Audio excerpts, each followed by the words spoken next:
Picture this. It is 432 BC, and you are standing on a chaotic, freezing battlefield during the violently destructive Peloponnesian War, specifically entrenched at the grueling siege of Potidaea. The wind is howling fiercely off the Aegean Sea.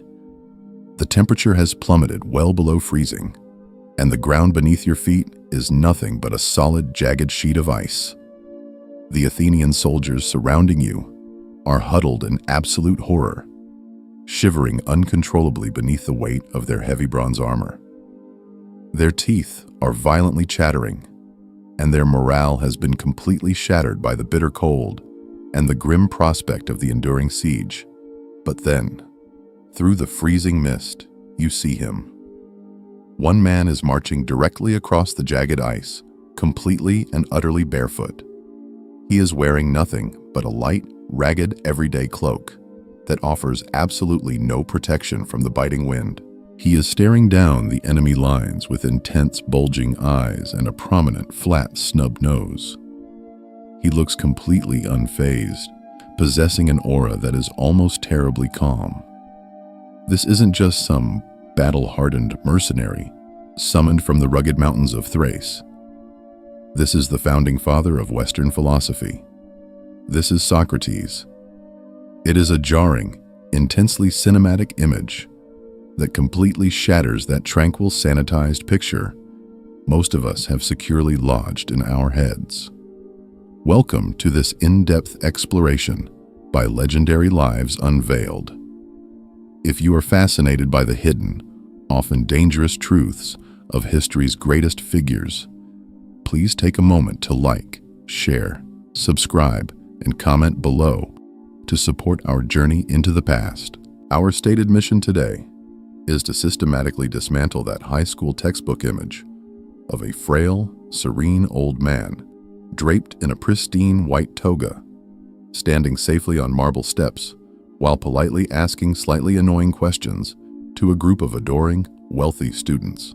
We are taking that pristine image, setting it on fire, and throwing it completely out the window, based on a massive stack of historical sources, including the wildly conflicting, heavily biased accounts of his actual students, Plato and Xenophon, as well as ancient chroniclers like Diogenes Laertius. We are going to meticulously reconstruct his entire, incredibly dramatic, and frequently violent life.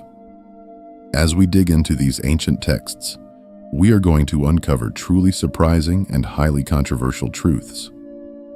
We will explore his largely forgotten, secret life as a hardened, elite frontline warrior. We will unpack shocking historical rumors regarding his highly unconventional domestic life, including wild allegations of bigamy.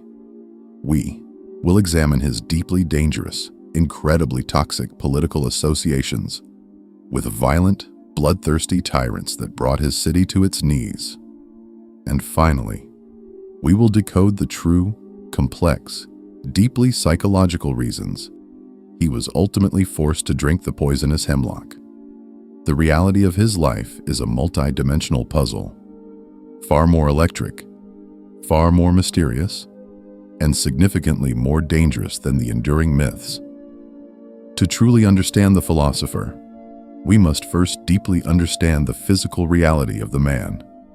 Starting right where we left off on that freezing, blood-soaked battlefield in northern Greece, we must trace exactly how a working-class boy from the outskirts of Athens became this formidable, almost terrifying, heavy infantry warrior.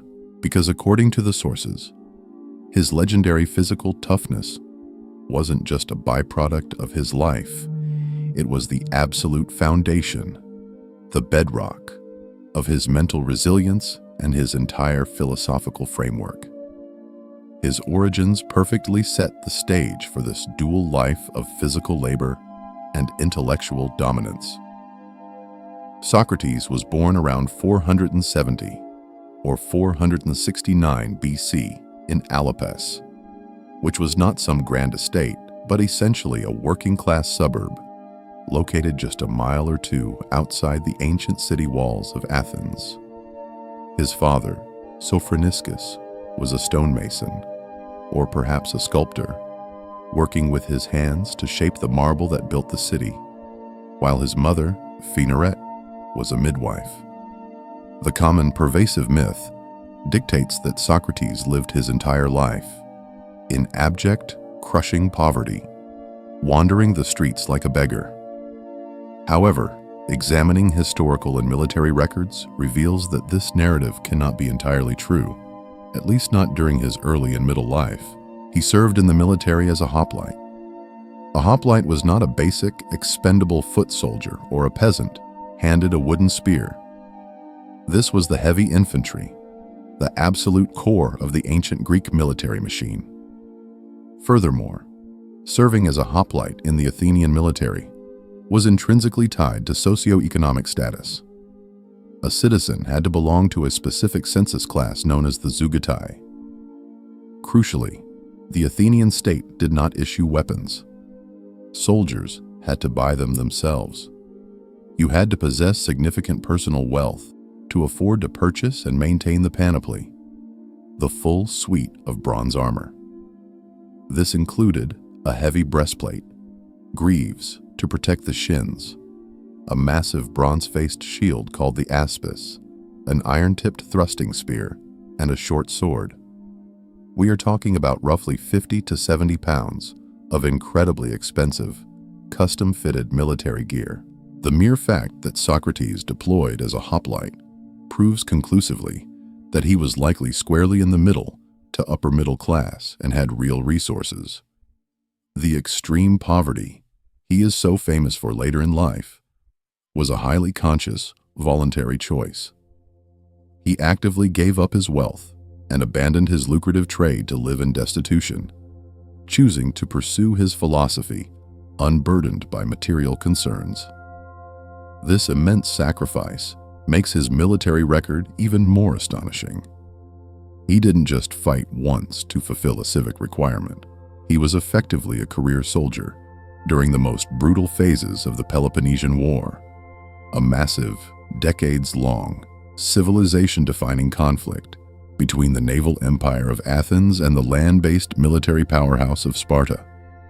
Ancient sources place him at the siege of Potidaea in 432 BC, the catastrophic Battle of Delium in 424 BC, and the expedition to Amphipolis in 422 BC. At Potidaea, he didn't casually march on the ice merely to show off.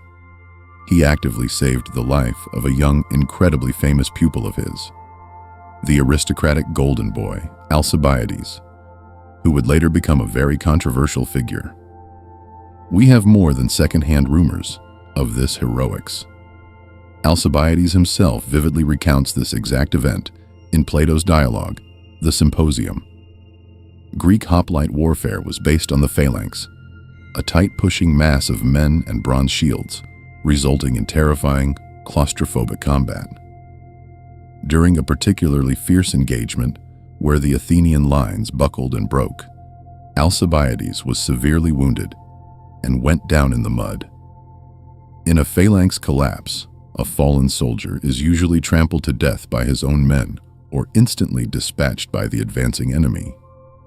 But Socrates stepped out of the retreating line, stood directly over the bleeding Alcibiades, and single-handedly fended off the pressing enemy troops. He saved both the boy's life and his armor, which was a massive point of honor, as losing one's shield was considered the ultimate disgrace in both Sparta and Athens.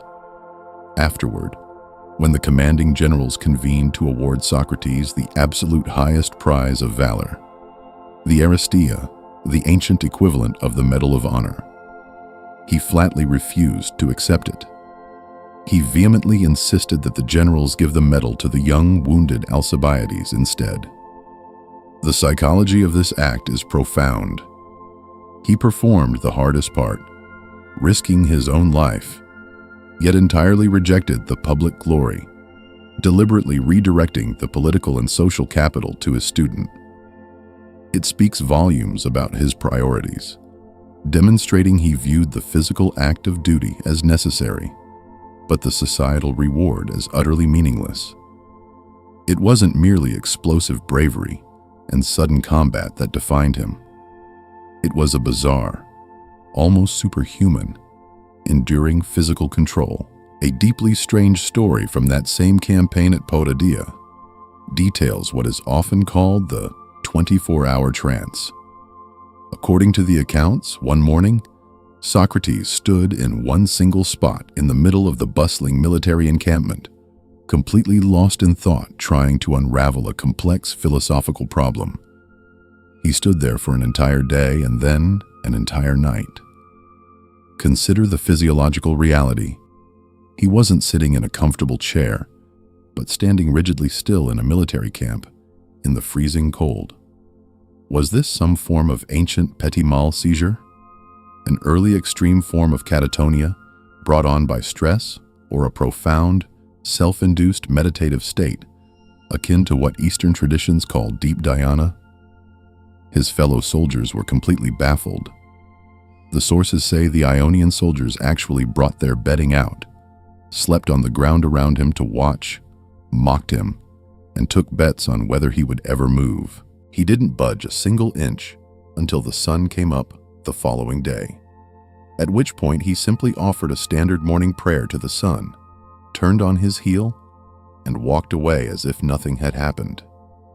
Examining the underlying mechanisms of Greek philosophy, this highlights a deeply revered concept called karteria, translating roughly to extreme endurance, fortitude, or radical self-mastery. For Socrates, this was no parlor trick or medical symptom. It was the physical manifestation of his core philosophy. He believed the mind must possess absolute totalitarian control over the body's desires, its pain, and its fatigue. This karteria was tested to its absolute limit a few years later, at the Battle of Delium. Delium was no heroic standoff. It was an absolute bloodbath, a catastrophic and humiliating defeat for Athens at the hands of the Boeotians. The Athenian phalanx was routed, and the army fled in total panic-stricken chaos. The terror of that retreat cannot be overstated, featuring horrifying instances of friendly fire, where Athenian units became disoriented in the dust and panic, literally hacking each other to pieces, mistaking their countrymen for the enemy. The Boeotians were so technologically ruthless that they deployed an early terrifying form of a flamethrower. They hollowed out a massive wooden log, attached an iron tube, filled it with burning coals, sulfur, and pitch, and used giant blacksmith's bellows to blast sheets of actual fire to burn the retreating Athenians out of a fortified wooden temple. It was an apocalyptic scene. But in the dead center of this slaughter, while seasoned veterans threw away their heavy shields and ran for their lives, Socrates executed a perfectly calm tactical retreat. Alcibiades, who had secured a horse and was riding alongside the fleeing infantry, witnessed it firsthand. He reported that Socrates was retreating slowly, glaring at the pursuing enemy cavalry with such an intense swagger, the literal translation of the word used in the text, that no enemy soldier dared to ride down on him. Swiveling his head side to side, Socrates made it abundantly, terrifyingly clear that if anyone, horse or foot soldier, touched him or his immediate companions, they were going to get the absolute fight of their lives. He even managed to secure the retreat of the Athenian general, Laches, guiding him to safety through the slaughter. He acted as an ancient special forces operative of the mind. Is it possible that his legendary philosophical endurance was directly born from this grueling, horrific military trauma, and the extreme discipline required to survive it?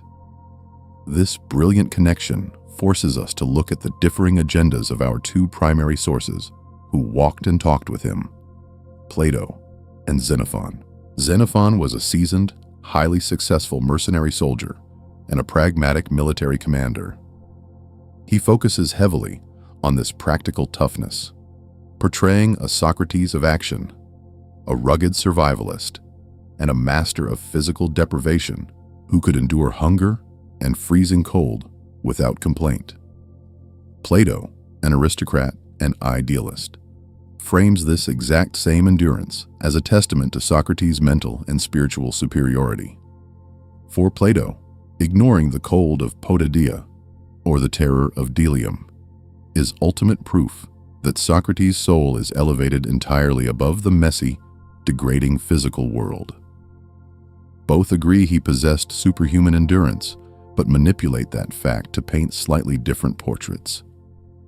You would think a man with that level of extreme, icy detachment on a battlefield would leave it behind when he took off his armor, but that chilling stoicism followed him straight into his living room.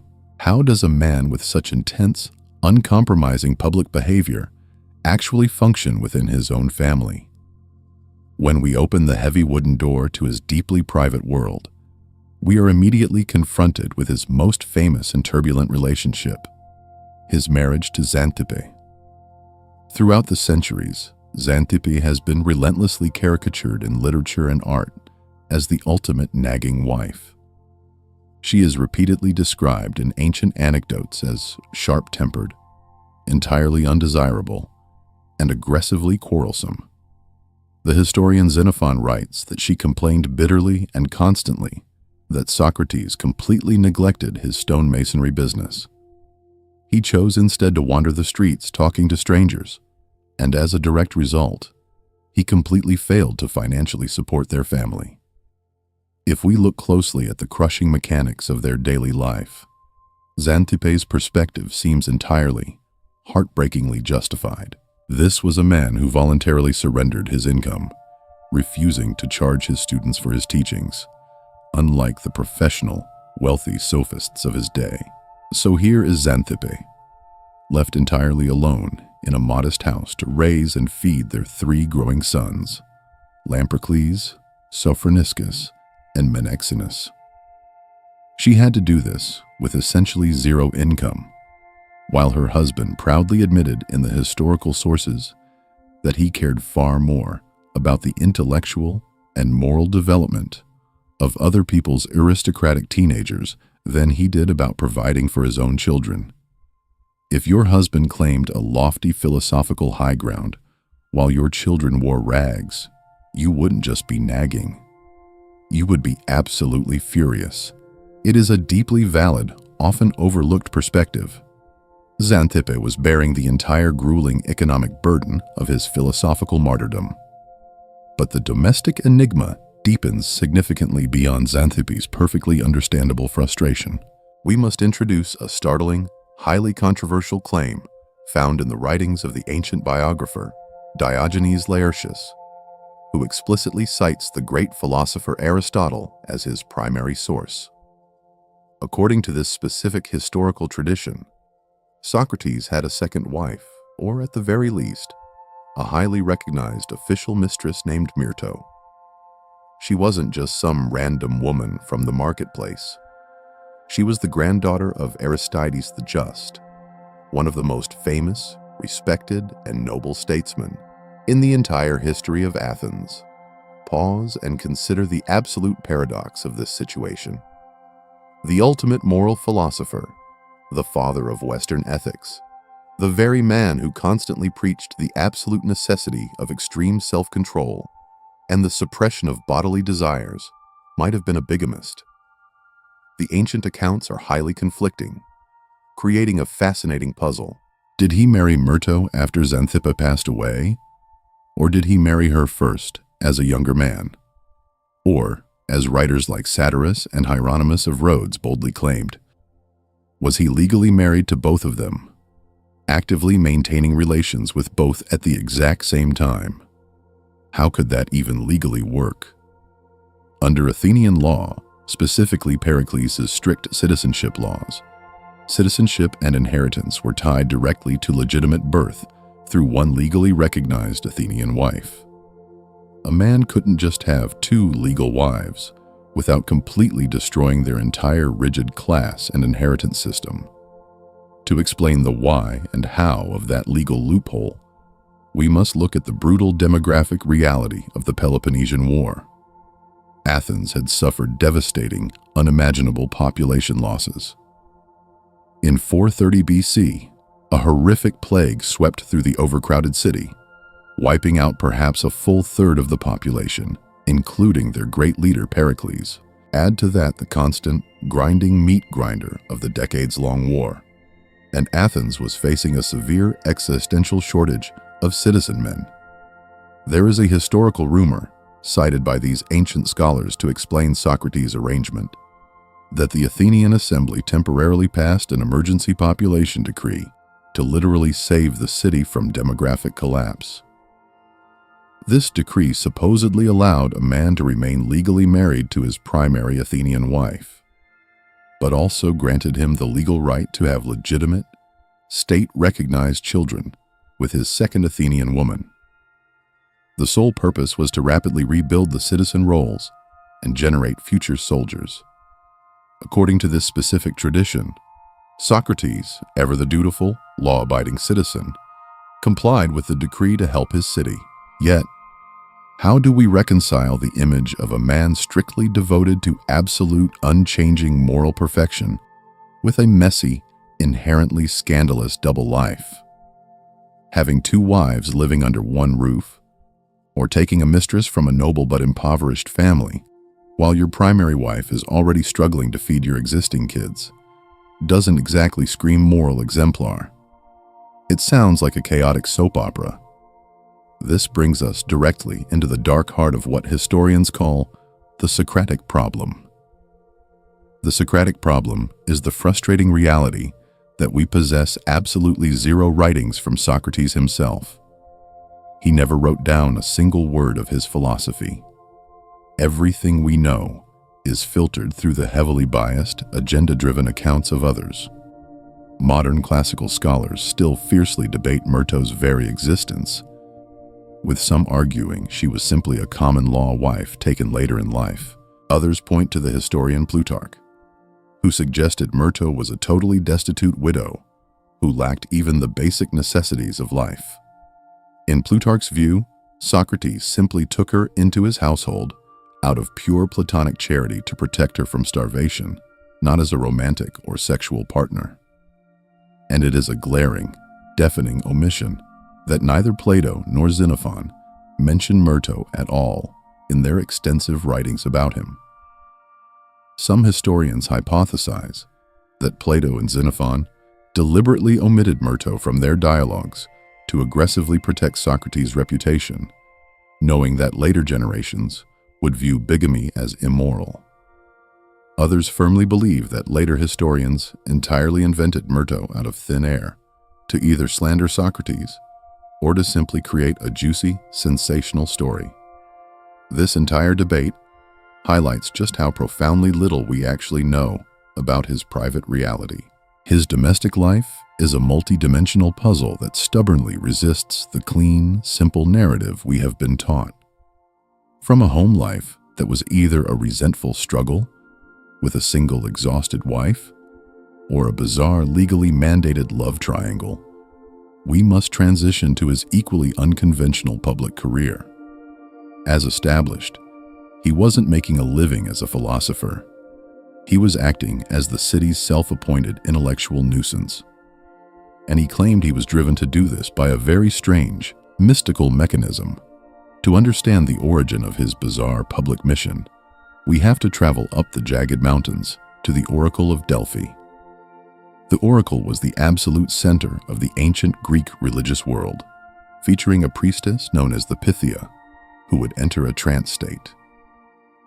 This state was perhaps induced by ethylene gas rising from a fault line beneath the temple.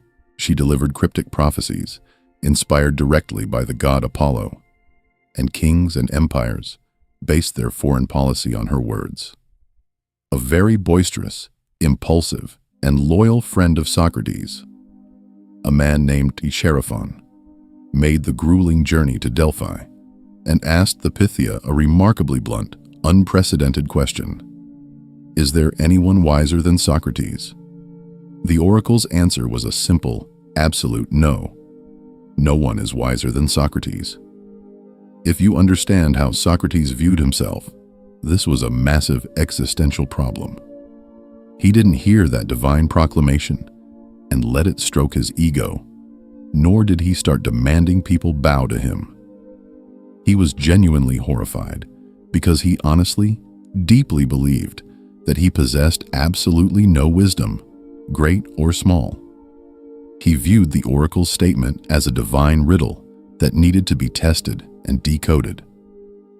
So, he set out on a relentless mission to essentially prove the god Apollo wrong. He began roaming the bustling streets, the marketplace or agora, and the wrestling gymnasiums of Athens. He specifically sought out powerful politicians, renowned poets, and highly skilled artisans, the exact people who were universally acclaimed for their wisdom. He subjected them to his famous brutal method of relentless questioning, legally known as the elenchus. He famously called himself an intellectual midwife, directly borrowing the metaphor from his mother's profession. He claimed he was completely barren of ideas himself and couldn't give birth to new knowledge, but he possessed the skill to help others labor and give birth to the truth that was already hidden inside them. That is the highly romanticized view of the Socratic method. But the actual mechanics of how he did this were highly confrontational. Let's break down the elenchus in action. Socrates would approach a famous general, say, Lox, and ask for a simple definition. What is courage? The general gives a standard, confident answer. Courage is staying at your post and fighting. Socrates then systematically dissects that premise. He asks, but what if a tactical retreat saves the army? Is that cowardice? The general admits it isn't. Through a series of rapid, agonizingly logical follow-up questions, Socrates forces the person to constantly narrow and change their definition until their original argument completely collapses in on itself. He brilliantly uses their own premises to destroy their conclusion. This means he was spending his days publicly cross-examining the most powerful, arrogant men in the city, surrounded by crowds of impressionable teenagers who thought it was hilarious, watching these powerful men contradict themselves and look like absolute fools. By doing this repeatedly, Socrates eventually realized what the oracle actually meant. The politicians thought they knew everything, but upon examination, they actually knew nothing. Socrates also knew nothing, but crucially, he was consciously aware of his own ignorance. That rare humility, that profound self-awareness, was his unique wisdom. While that realization was a massive leap forward for human epistemology and philosophy, it was a terrible strategy for maintaining one's social standing. He was systematically humiliating the elite power brokers of Athens. The truly wild part of this equation is why he kept pushing it. He wasn't just doing it to be a contrarian jerk. He was guided by something he called the daimonion, a divine sign. He openly claimed to hear an inner divine voice whispering to him. Think about the last time your gut told you absolutely not to do something. You couldn't explain it logically. You had no data to back it up, but you felt an overwhelming sense of dread. That's what Socrates was dealing with. Except he firmly believed his gut feeling was literally a divine entity speaking directly into his mind. Here lies a glaring contradiction. If Socrates is the ultimate champion of pure, cold logic and reason, the guy who demands a rational, watertight definition for every single concept in the universe, why in the world was he blindly relying on a mystical, unprovable voice in his head? That apparent contradiction is one of the most intensely fascinating aspects of his psychology, seamlessly bridging the gap between rational philosophy and ancient mysticism. Once again, our two main biographical sources, Plato and Xenophon, completely disagree on how this internal spidey sense actually operated. Plato insists that Socrates' daimonion was strictly and exclusively apotreptic, a philosophical term, meaning the voice only ever warned him against doing things. Imagine having a GPS in your car that never actually tells you where to turn, or what your destination is, but only aggressively blares a warning alarm when you're about to drive off a cliff. That's how Plato described it. It would tell him to stop, to not cross a particular street, to definitively not enter a career in politics, but it never explicitly commanded him what positive action to take. This framing perfectly aligns with Plato's broader agenda of portraying Socrates as a man who relies entirely on human reason and logical deduction for his positive actions, while only relying on the divine as a failsafe against catastrophic error. Xenophon, the pragmatic soldier, tells a completely different story. He claims the divine voice was highly active and directive, providing Socrates with practical, positive advice. It offered actionable intelligence not just for his own life, but information that he would pass on to his friends. Xenophon portrays the daimonion almost like a personal, highly accurate oracle. Regardless of whether the voice was purely negative or highly directive, the sheer fact that Socrates claimed a direct, private, unmediated line of communication to the divine made him deeply, deeply dangerous to the orthodox religious establishment of Athens. In an ancient Greek city-state, religion wasn't a private Sunday morning affair where you believed whatever you wanted in your own home. It was a strict civic duty intrinsically bound to the survival of the state. The gods protected the city, and the city collectively honored the gods through heavily regulated public rituals.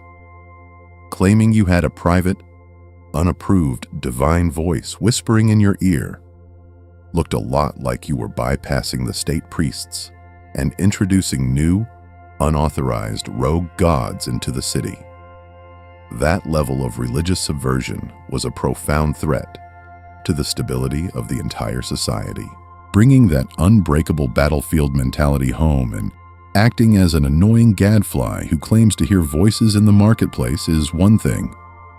You might get mocked in comedies, like Aristophanes did to him in the play The Clouds. People might cross the street to avoid talking to you. But how did that deeply annoying behavior actually escalate into a formal death sentence? To answer that, we must explore how his relentless philosophical probing collided violently with the real-world catastrophic collapse of his city, dragging him out of the realm of philosophy and thrusting him directly into a crucible of blood, vengeance, and deadly politics. To accurately trace his path to the executioner, we must move entirely away from the realm of abstract philosophy and plunge directly into the crucible of blood, vengeance, and deadly politics. We must look deeply at the brutal, suffocating political climate of late 5th century Athens. Before we dive into these treacherous waters, a crucial disclaimer must be explicitly stated. The historical sources we are drawing from detail an era of extreme, violently bloody political polarization. The city was ruthlessly torn apart by two warring factions. The ancient left-wing factions, generally referred to as the Radical Democrats, and the ancient right-wing factions, typically composed of wealthy oligarchs, or those deeply sympathetic to the Spartan military hierarchy. In navigating this history, we are strictly and neutrally reporting the historical record as laid out by ancient historians like Thucydides and Xenophon. We take no sides regarding these ancient political ideologies. We are simply examining the unvarnished facts to understand how Socrates navigated an incredibly dangerous, shifting minefield where a single wrong word could get an entire family violently executed. In 404 BC, the unthinkable apocalyptic scenario materialized. After nearly 3 decades of grinding, exhausting warfare, Athens finally, completely lost the Peloponnesian War to Sparta. The victorious Spartan army marched into Athens, dismantled the proud Athenian democracy, and physically tore down the city's protective long walls to the chillingly festive music of flute girls. In its place, they installed a ruthless, puppet oligarchy known to history as the 30 Tyrants. This regime did not want to govern. They wanted pure revenge. They launched a horrific, systemic purge of the city. During their brief rule, which lasted just over a year, the 30 tyrants executed roughly 1,500 leading Athenian citizens without trial, completely confiscated their wealth, and banished 5,000 more citizens into the wilderness. They ruled through absolute, unmitigated terror, backed by a menacing Spartan garrison holding the Acropolis. This is exactly where Socrates' long history of controversial associations comes back to haunt him in the worst possible way. The undisputed mastermind and bloodthirsty leader of the 30 tyrants was a brilliant but sociopathic man named Critias. Critias was not some random Spartan sympathizer. He was Socrates' former highly prized student. Furthermore, there was the charismatic Alcibiades, the exact same young man Socrates had valiantly saved on the freezing ice at Potidaea. Alcibiades had previously spectacularly betrayed Athens.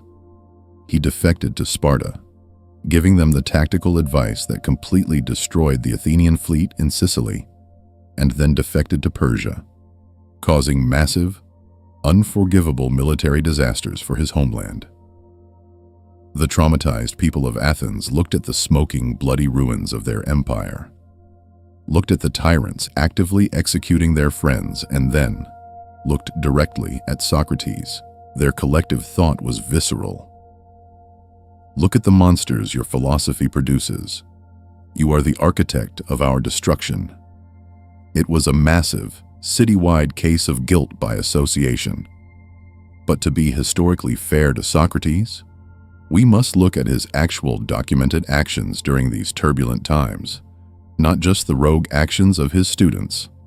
Let us rewind the clock just 2 years before the tyrants took over, back to 406 BC, when the radical democracy was still firmly in power. This brings us to the infamous Arginusi trial. Following a massive, chaotic naval victory at the Battle of Arginusi, a severe freak storm whipped up across the Aegean. The churning seas physically prevented the victorious Athenian generals from maneuvering their ships to recover the bodies of thousands of their dead sailors floating in the water. In the context of ancient Greek religion, leaving bodies unburied wasn't just bad optics.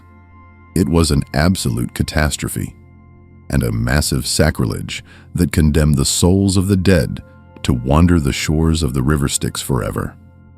When the news reached Athens, the Democratic Assembly was whipped into a blind, hysterical mob frenzy by grieving families and opportunistic politicians.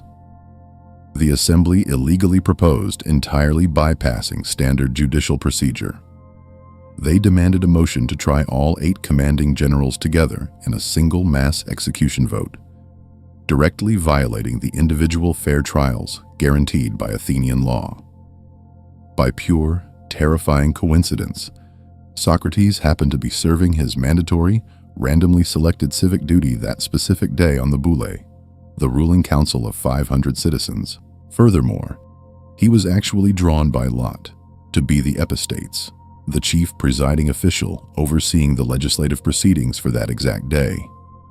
He was the man physically holding the gavel, while the massive democratic mob screamed for blood, threatening to immediately execute anyone who dared to stand in their way or slow down their revenge.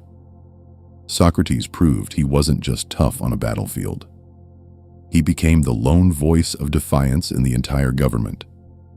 He flatly refused to put the illegal motion to a vote, essentially filibustering the mob and risking being torn apart by his own fellow citizens, simply to uphold the sanctity of the written law against the temporary rage of the majority. He explicitly defied the radical democratic mob when they acted unjustly.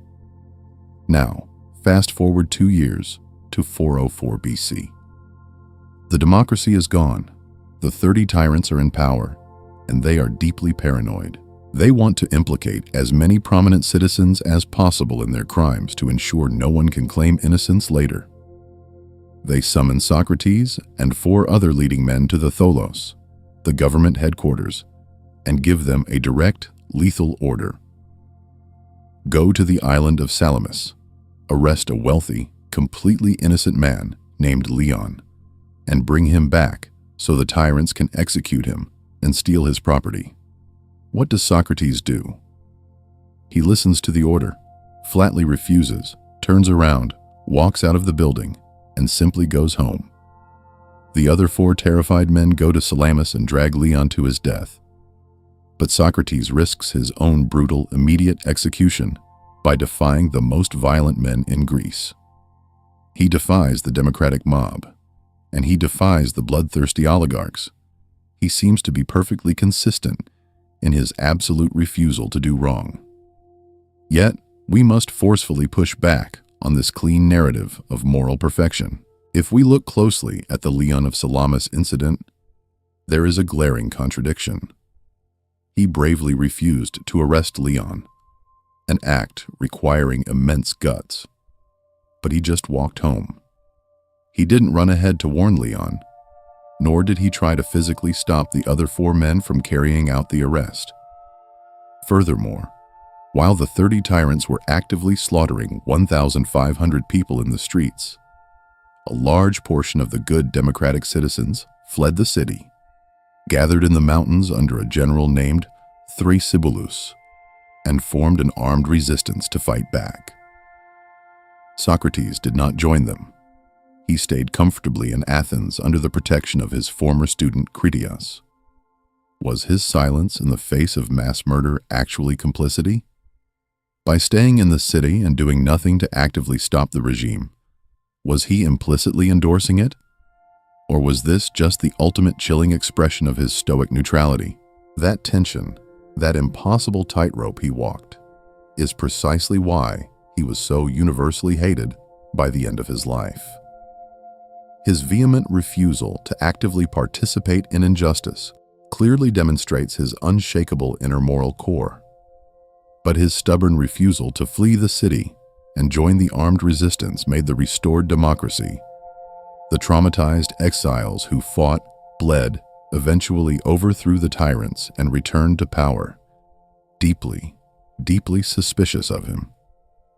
From their perspective, he sat safely in his house in Athens, philosophizing, while his former student Critias murdered their friends and families. They viewed him not as a principled, neutral philosopher, but as the dangerous, untouchable mastermind who bred anti-democratic traitors and walked away completely unscathed. This seething political and personal tension finally came to an explosive head. The democracy is restored. They are utterly furious, and they want Socrates gone. But they face a massive legal hurdle. When the Democrats took back the city, they realized that prosecuting everyone who collaborated with the tyrants would lead to an endless bloody civil war. So, they passed a remarkable law, a general amnesty known as the Amnesty of Euclides. It essentially wiped the slate clean, meaning they legally could not prosecute Socrates or anyone else for any political actions, associations, or crimes committed during the rule of the 30 tyrants. They were legally forbidden from charging him for his toxic ties to Critias or Alcibiades.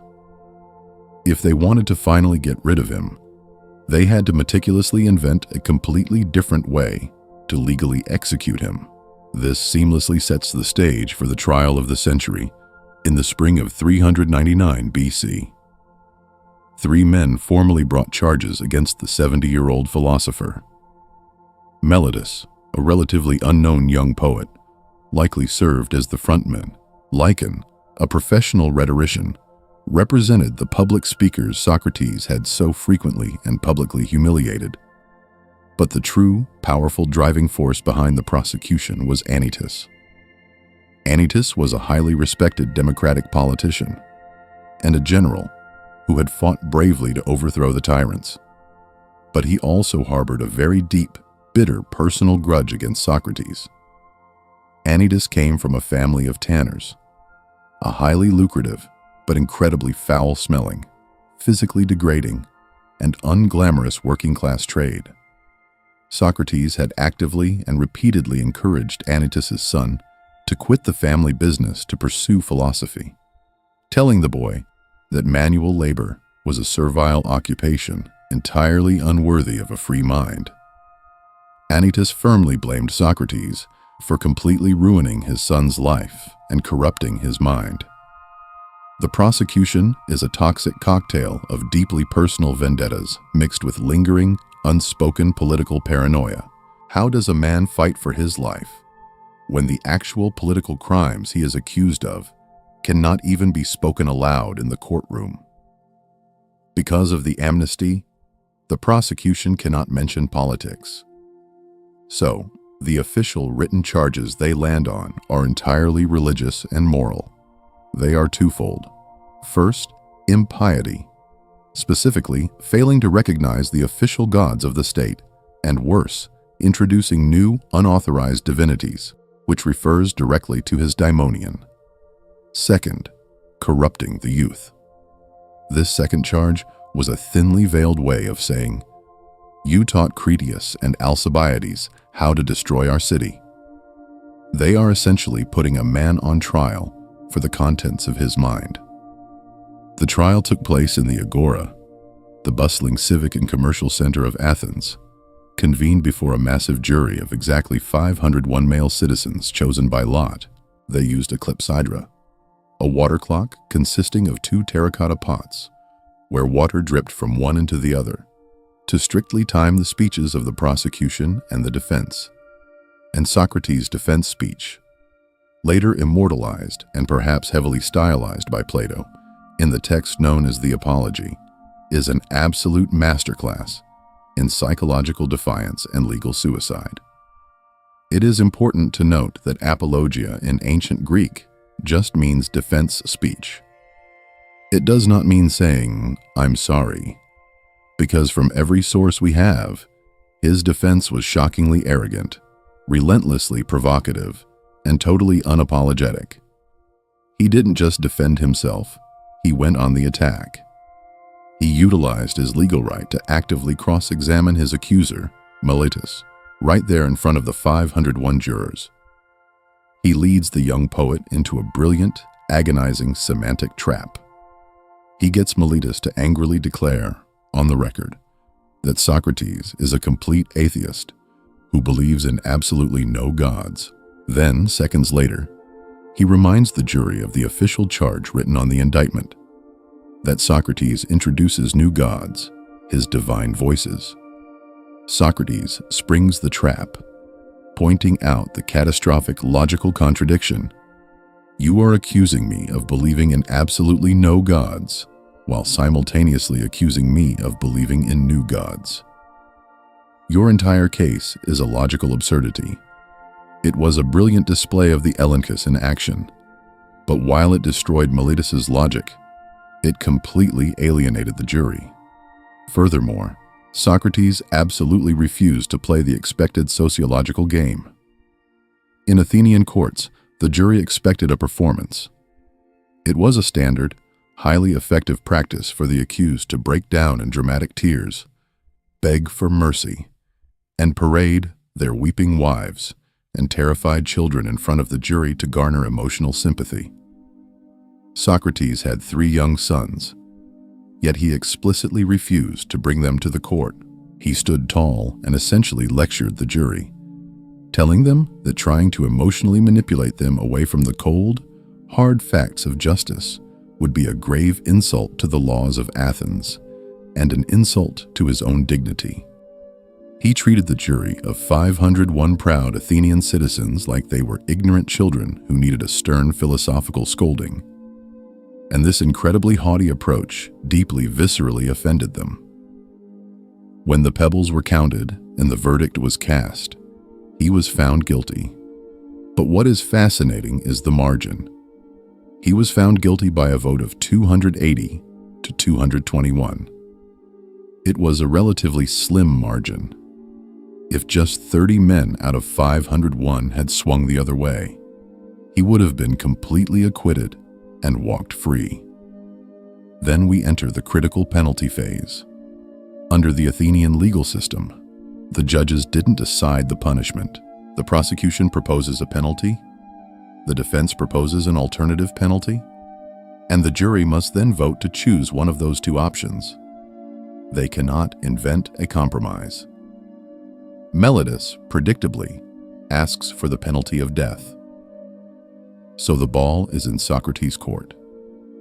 All he has to do is propose a heavy fine or a voluntary exile, and the jury, having made their point with the guilty verdict, would likely accept it to avoid executing an old man. What does Socrates, the guy whose life is literally hanging by a thread, do? He stands up and seriously argues that because he has spent his life trying to improve the souls of the Athenians, he shouldn't be punished at all. He jokingly demands that he should be treated like a victorious Olympic hero and given free meals for the rest of his life at the Prytaneum, the sacred public dining hall.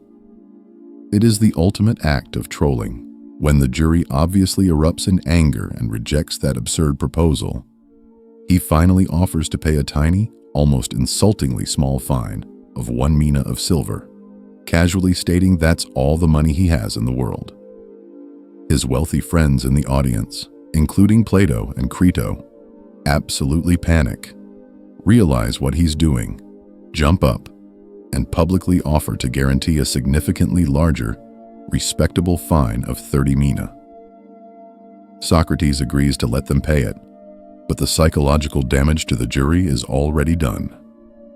It was perceived as a massive, unforgivable affront to the pride and authority of the jury.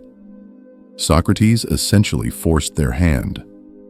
By proposing a joke penalty, he left the moderate jurors, the ones who thought he was guilty of being annoying but didn't actually want to kill him, with no legally viable alternative. They had to choose between letting an arrogant criminal mock their entire justice system with a slap on the wrist or executing him. They voted for the death penalty, and crucially, they voted for death by a significantly larger margin than the guilty verdict. More people voted to execute him than voted that he was actually guilty in the first place, which forces us to ask the ultimate question: did he commit intentional philosophical suicide? Why aggressively troll a jury of 501 men when your actual life is on the line? He essentially backed them into a corner where they had to kill him to save face. If we deeply analyze the psychology of his defense, it wasn't a simple death wish. Socrates wasn't clinically depressed, nor was he actively trying to die just to end his life.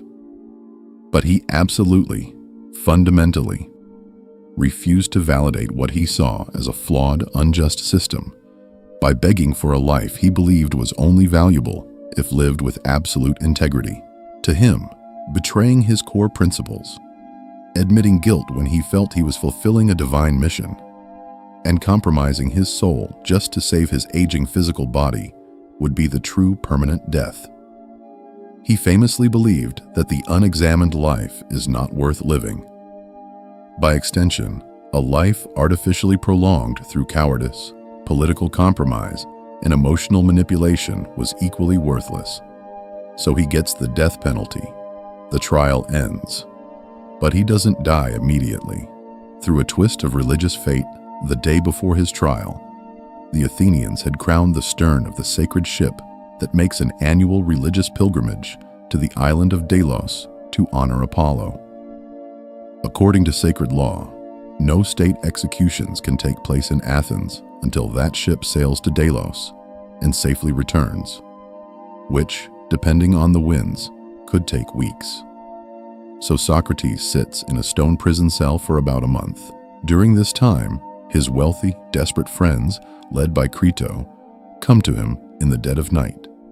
They have successfully bribed the prison guards, they have a ship waiting in the harbor, and they have a foolproof escape plan ready to go. They literally tell him to just stand up and walk out the open door, promising to set him up in comfortable exile in Thessaly, where no one will stop him. and he looks at the open door, and he refuses to walk through it. His refusal to escape his cell is a foundational, earth-shattering moment in Western political philosophy. In Plato's dialogue, Crito, Socrates argues that by choosing to live his entire 70 years in Athens, by raising his children there, and by enjoying the protections, roads, and benefits of its society, he has entered into an implied, unbreakable social contract with the laws of the city. He argues that the laws are like his parents.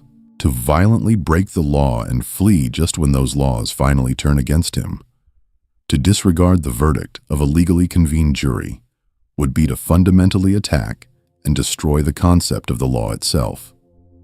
He chose to physically submit to a personally unjust verdict in order to uphold the broader abstract concept of the rule of law, which protects everyone. Which brings us to the final, chilling execution scene. It is an incredibly powerful, tragic moment. He is in his cell, surrounded by his closest friends and students, though Plato specifically, and somewhat suspiciously, notes in his text that he himself was sick that day and was not present.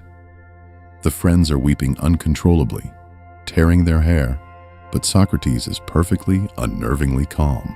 He spends his final hours not mourning his fate, but engaging in a deep, complex, philosophical debate about the immortality of the soul, arguing that a true philosopher should welcome death as the release of the soul from the prison of the body. When the setting sun indicates it is time, the state executioner brings in the cup of poisonous hemlock. We must understand the physical reality of hemlock poisoning. It is not a gentle falling asleep. Caunin, the active alkaloid in poison hemlock, causes ascending muscular paralysis. It slowly paralyzes the nervous system from the feet upwards, eventually reaching the respiratory muscles, leading to death by asphyxiation, while the mind remains completely clear and awake. Yet when handed the cup, Socrates does not tremble, and he doesn't spill a drop. He drinks the bitter poison down as smoothly and calmly as if it were a glass of fine vintage wine. He walks around the cell until his legs grow heavy and numb, as instructed by the executioner. He lies down on his back. As the cold paralysis creeps up his legs past his waist, moving relentlessly toward his heart, he uncovers his face and speaks his final, highly enigmatic words to his friend. He says, "Crito, we owe a rooster to Asclepius. Please do not forget to pay the debt." Asclepius was the Greek god of medicine and healing. A rooster was the standard sacrifice you offered when you were cured of a terrible illness. Death, for Socrates, was not a punishment. It was the ultimate cure for the disease of mortal life.